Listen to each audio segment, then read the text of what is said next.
Emails, emails, emails. They are a necessity in our life. I can remember a time when I didn't have an email address and my life was quieter. But unfortunately, that's not the way that it is now. Or fortunately, because email really is an amazing way to communicate with people. It's quick.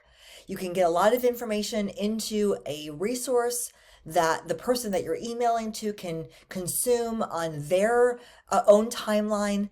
And emails are awesome. But the truth is that we have become inundated with emails. And unfortunately, they become a little bit less effective. However, as I mentioned, they are a necessary tool to get the information that you want to get out to people. And so therefore they're still in our lives. And the great thing about Keap is that they have made it super easy for you to do emails one to one and email broadcasts one to many. Now, if you watch the contacts video, then you've already seen how to send an email one to one. If you haven't watched that video yet, go back and watch it. It's a little bit longer than some of the others, but it's a really, really important one because it is, a great tool to use to send emails back and forth and keep all that the communication in one place. But in this video, we're going to talk about e-broadcasts, sending an email to a large number of people. Okay. Now you can find email marketing under the communications tab. So see a little text bubble? That's where we can find our e-broadcasting. And it's right there, email broadcasting. So we're going to click that. And as a reminder, we are using the Greenleaf Group's Keap account because there are no patient names and numbers and information in here. So it's completely HIPAA compliant. And that's why we're using it. And so you see a bunch of emails that I've already sent. So we've already created a lot of broadcasts. We've done newsletters. We've done holiday updates. And they all are there. And so this is the first thing I want to show you is that when you do create an email broadcast, either whether you've sent it out or it's still in draft mode, they are all saved. As long as you've saved it through the process, which I'm about to walk you through the process, you will see it here. You'll also see if you've sent it, the percentage of opens, the percentage of clicks, and if you click the little three dots, you can duplicate it, or you can look at a report of some more statistics. Let's do that first. So once an e-broadcast has gone out, here are the stats that you can see inside of Keap. You can see when it was created, when it was scheduled to go out, who it was from, who it was to, the subject line. You can even see the email. Let's go ahead and take a look. So this is what this email looked like. Ooh, pretty. Oh, little video. Oh, look at me dressed as a Christmas tree.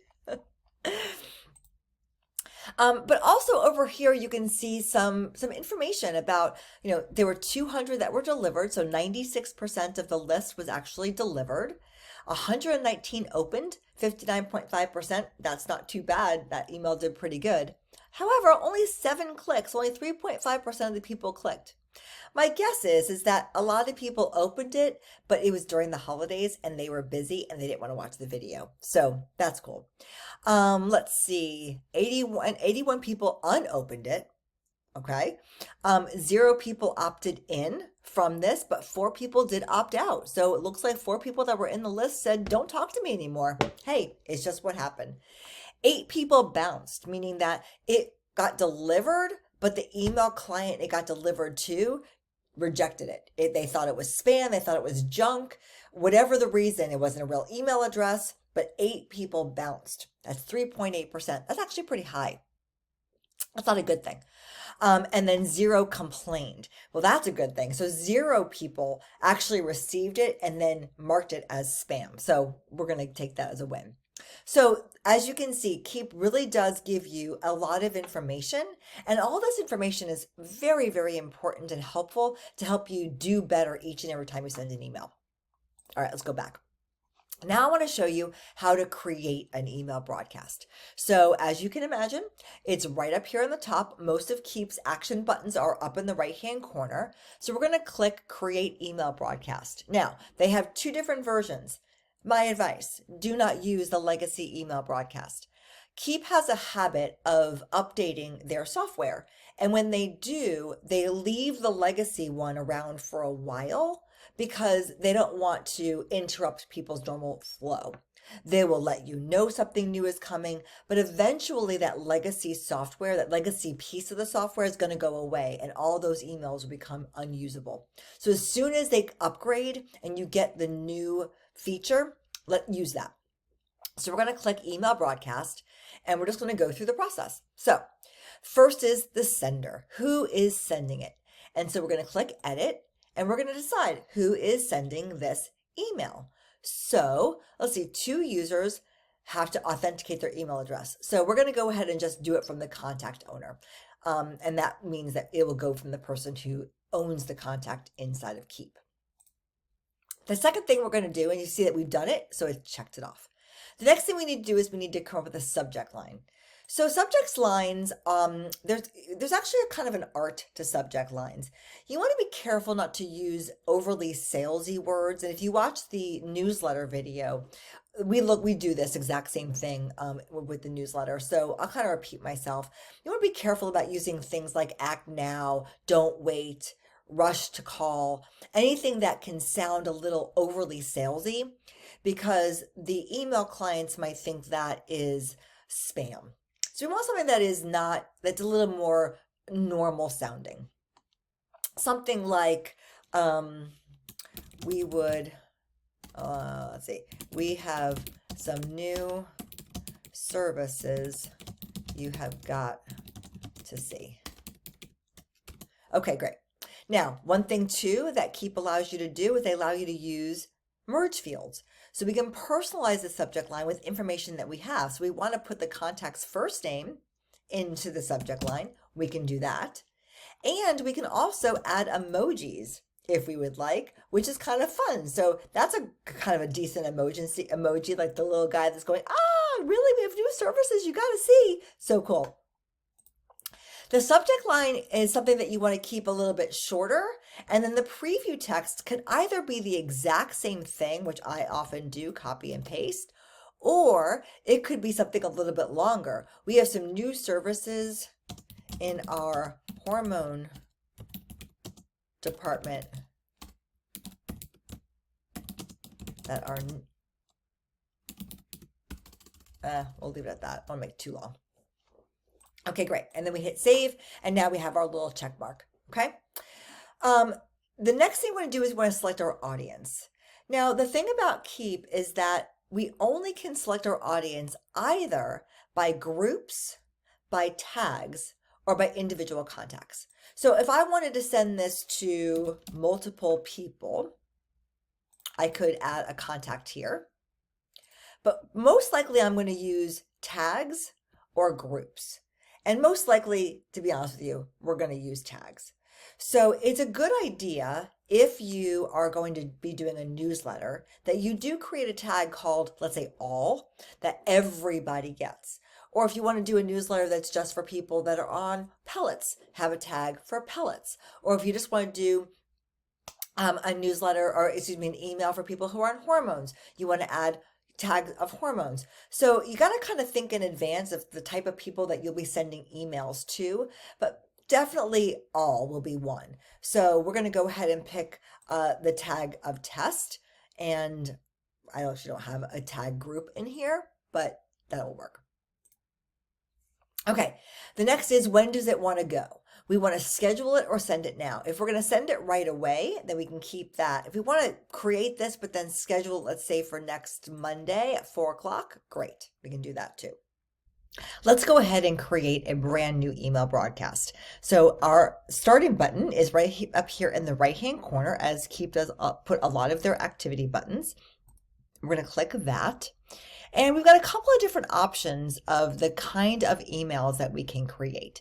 But before we get to developing the email itself, we've got to go through a couple of steps to make sure that it's going to the right people. So first, we want to make sure we're sending it from the right person. So if you want to change who the sender is, you can click that, and you can select whether it's a single person or if it's the contact owner. I prefer the contact owner. That way, if somebody has claimed a lead or claimed a contact, they're used to talking to that person. When it shows up from them, they're kind of familiar with them.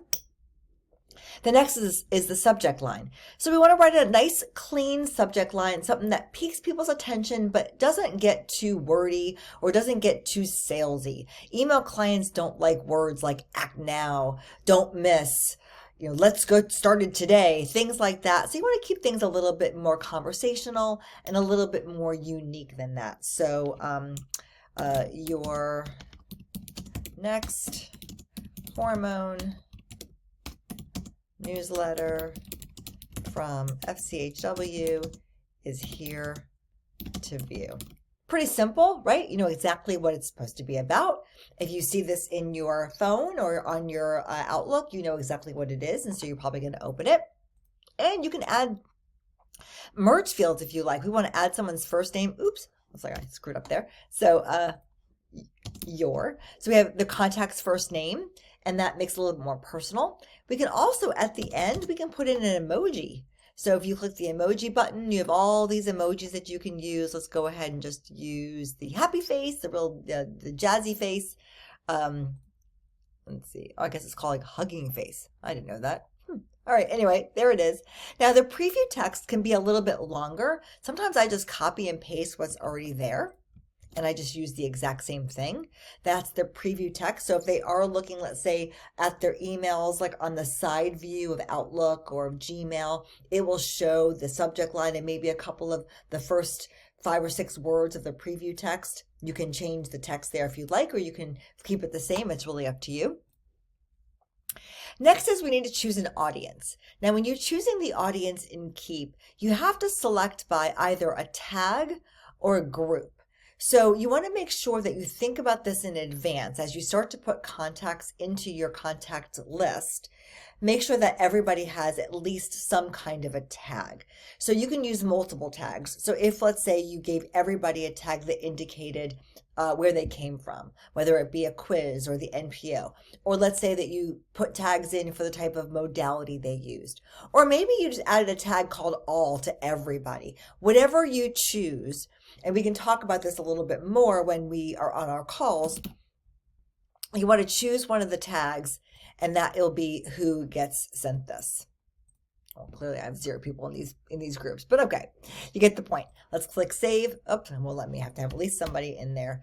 Let's see. There's people in there for sure. All right, perfect. Then when do we want this email to go? You can either send it right away, so the moment you click send broadcast, it goes, or we can schedule it to go a little bit later. Let's say we want this to go out next Wednesday at 6 o'clock. So we're going to do that. And we want it to go out either in contact's time zone, or you can select the time zone. It's up to you. And we'll click save. And now that's set to go as well. Now we get to the fun part. We actually get to design the email. Now, when we go to design an email, there's a few different things we can do. We can select from the gallery. So Keap has filled your Keap account with several templates that are fairly easy to work with. And you can just, don't have to design anything. You can just kind of use what they've got. Or if you have already created an email, you can save something as a template, which I have done here. And if you like that email, you can go ahead and use it again and then just adjust it. You can go and select from any email that you've already sent, and you can just like recreate it. Or you can use drafts. If you got something that you've created and it's in a draft mode, you can go back in here and use that. So let's go back to the gallery, and we're going to do not as in-depth training as clicking at every single button, but we're going to do enough that I think you'll be able to maneuver through. And of course, if you need more help, then just give our office a call, and we'll talk on our consulting calls, and we'll get you some more help. So I am going to select a template that I think is fairly clean and easy to work with. Where is it? Here it is. So this is the one I like. I've used this one quite a bit because it's just pretty simple. It's got a header, it's got a headline, it's got a place for an image, and it's got a place for text, and you can use all these boxes or you can delete some of them. So let's just kind of walk through a little bit.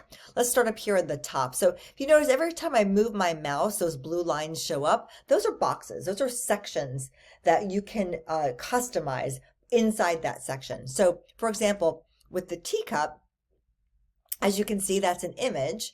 And as soon as I clicked on it, this little bar opened up on this side that is allowing us to make some changes. So let's see, I can upload a new image if I want. Let's see. If I want to upload a new image, I'm going to go to, where am I going to? Logos. Let's just pick a logo. Let's go ahead and add that one. It's a client that the Greenleaf Group has worked with. And here it comes. Renew me. Now, it's a little small, as you can see, so I can adjust it and I can make it a little bit bigger. Okay, awesome. And I can align it in different ways. There's a lot of little settings that I can utilize in this section once it's the way I want it to look. I can also toggle over to the mobile view and I can see how it looks on a mobile phone, which is actually very, very important because most people these days, they do use their phone instead of their desktop. So you want to make sure that things look good in mobile as well. Once we're done, we're going to close this section and we're going to come over to this section. And same thing. Now it's open. I can go ahead and I can change the text. And I can make some adjustments to that text by making some changes over here. If let's say I don't like the color, it no longer goes with my logo. So I'm going to change the color. And I am going to, oops, I went over to mobile. And then I'm going to, let's see, I'm going to make this a little bit bigger. Where's my,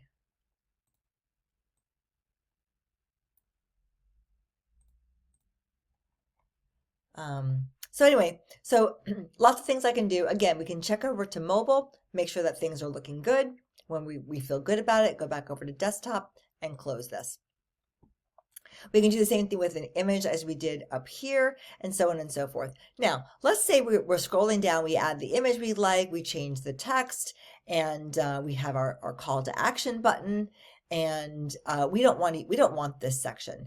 We can simply delete it. So you can either delete each box by itself, click and delete, click and delete, click and delete, click and delete. But now you see I still actually have a section there. So what we need to do is we need to get rid of the whole section. So once we click on the whole section, we can click delete. Now to speed that process up, instead of going one section at a time, I click on the whole section. There we go. And delete. I got some sections over here that look like they are white. I need to get rid of those as well. Let's go ahead and get rid of them. And so we can tighten up. Oops, I'm going to keep that one because it looks like that section has this little triangle right there. But now I've moved everything up, okay? I want to point out when it comes to call to action buttons, in addition to making them pretty and making them the color that you would like, you also want to make sure that you have a place for it to go. So you would type in the URL. I'm going to type in my clinic's URL. And you want to open up either in a new tab or the same tab. And now this, when someone clicks this link, it will go to this URL. Make sense? No. Okay, perfect. We're going to close all this out. Let's say there's a section that doesn't exist that you want. Let's say you wanted to add another giant image right here. All of these little boxes are activities that you can do or things you can add to your email. So I want to add an image. So I'm just going to hover over it. See how it moves a little bit? I'm going to click on it and then I'm going to drag it right here. See if it says drag it here. If I drag it right here, it's going to go in this spot. Now that may not be the best spot for me because now it's separating the triangle from the blue. So let's go ahead and try that again. Now I'm going to drag it below, drag it here. There we go. And let me go ahead and upload an image. I'm going to use another logo just because that was convenient for me. And there you go. So now I've plopped that image in. If I want to adjust where it sits on the page, I can do that. If I want to make this image a clickable image, I can put in the URL that I want the image to go to, and so on and so forth. So that is how you can manipulate the templates that the Keap has already created for you. You can also click the preview button and it will show you not in editing mode, but in what it would look like when it shows up in someone's inbox so that you can check it out and see how it looks. Ours doesn't look that great, but that's okay. We were just playing. You can also save this as a template. So we're going to save this as test template. And now when we come back in, we can go to the My Templates as one of our choices of the type of email we'd like to edit, and that will be there. We can also send ourselves a test. So if you send yourself a test and send test email, it's going to go. Well, it looks like I have not connected my email properly, so it's not going to go, but you get the point. Save and exit, and once we save and exit, it's going to come back here. And once we schedule the broadcast, remember it says schedule because we told it to go out a little bit later, it will go out. Now I'm not going to do that because we actually did select an audience. I don't want these 17 people to receive this not so wonderful email, but you kind of get the point how to make email broadcasts. Hopefully that was helpful. I'm also going to put a couple of links to other videos that you can watch from the Keap company that might be helpful for you as well. But thanks for watching this video, and I will be seeing you on the next one.